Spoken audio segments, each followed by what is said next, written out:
James, his sister Sally, and Mark, their best friend forever, were bored. They had played all day, but now that it was dark and difficult to see, they had nothing to do. They couldn't play soccer because they couldn't see the ball. They didn't want to go inside and play a game because it was a beautiful springtime night and they liked being outside, especially after having to play inside all winter long. They just didn't know what to do, and it was a little too early for them to go home. I guess I'll just go home, Mark said in a sad voice. "Oh, come on," replied James. "We still have time for another game of something." Then Sally said, "I have an idea. Let's play hide and seek." "I was just going to say that," James said. "Yeah, I'll bet," replied his sister. "You always say you were thinking of whatever I think of," she snapped. "Do not," James said in a loud voice. Do, yelled Sally. Mark just looked down at the ground and shook his head from side to side. "They are at it again," he mumbled to himself. Then he yelled, "Okay, let's play hide and seek. I'll be the seeker." He turned, faced a big tree, closed his eyes, and started counting out loud. 100, 99, 98, 97. Sally and Mark stopped arguing, looked at each other, and ran off in different directions to find a hiding place. In the distance, they could still hear Mark counting. 4, 3, 2, 1. Ready or not, here I come. Then he turned and began looking for places where they could be hiding. Finding Sally was easy. She always ran off and then circled back so she would be close to base, the safe place to get to before being tagged. Mark looked for the biggest tree and ran towards it, but she wasn't there. "I'll bet she's behind that big bush," he said to himself. So he ran to it and was ready to tag her, but she wasn't there either. As he turned around, he saw James running towards base and darted after him. Just before he touched James' shoulder, James tagged the base and yelled out, "Safe!" "Did you get Sally yet?" James asked. "No," said Mark.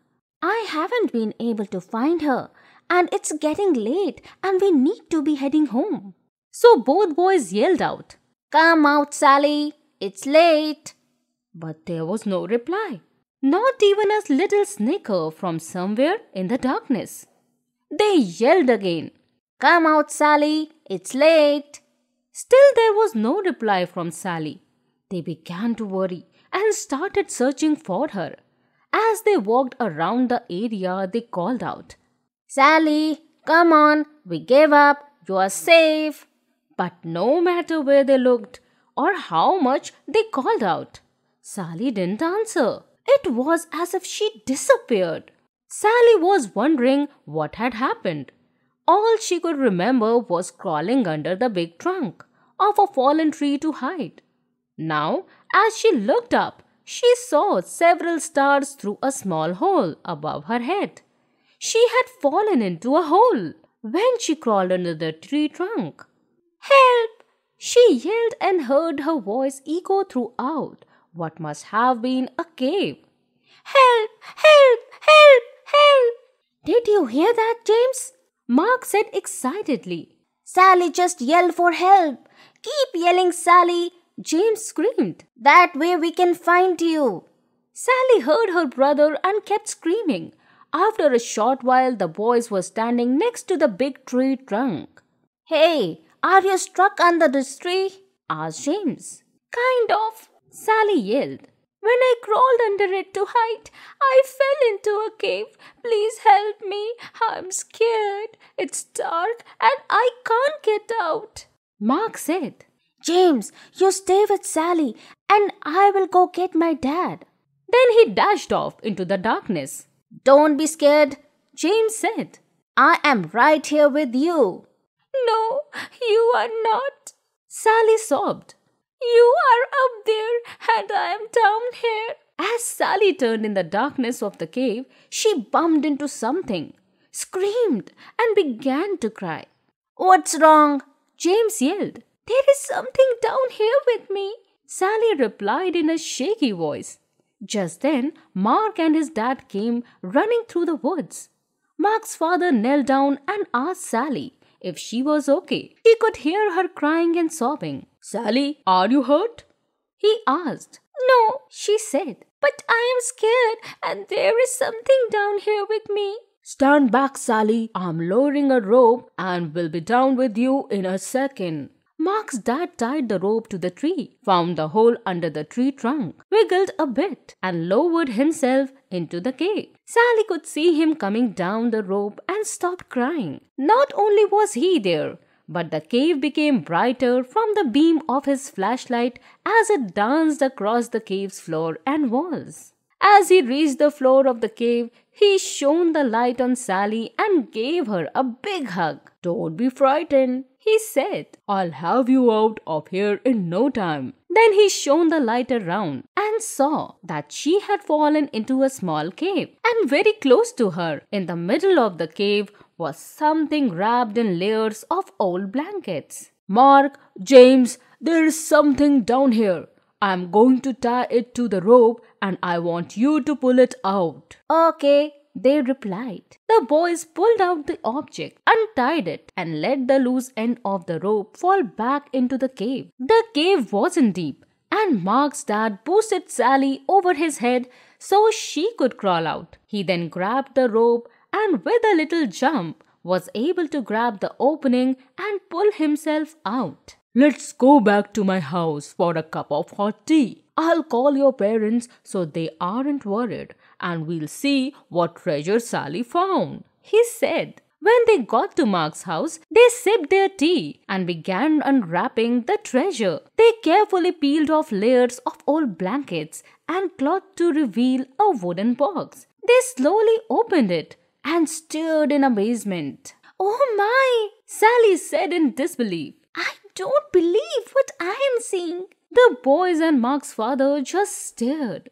Inside the box were jewels of every color you could imagine. There were diamonds, rubies, sapphires, and emeralds of all shapes and sizes. Intermixed, they could see several gold coins and strands of pearls. We are rich, the boys screamed. Not quite, interrupted Mark's father. Someone could have lost this, and I don't think you should plan on spending any of it until we find out a little more. Besides, Sally found it. I'll share it, Sally said happily. That's nice, Sally, replied Mark's dad. But the right thing to do is contact the authorities. The next day, the four of them and Sally's mother drove to the police station, explained what had happened, and gave the treasure to the police to hold while they conducted their investigation. They left the police station sadly, and even the double-dipped ice cream cones Mark's father brought for them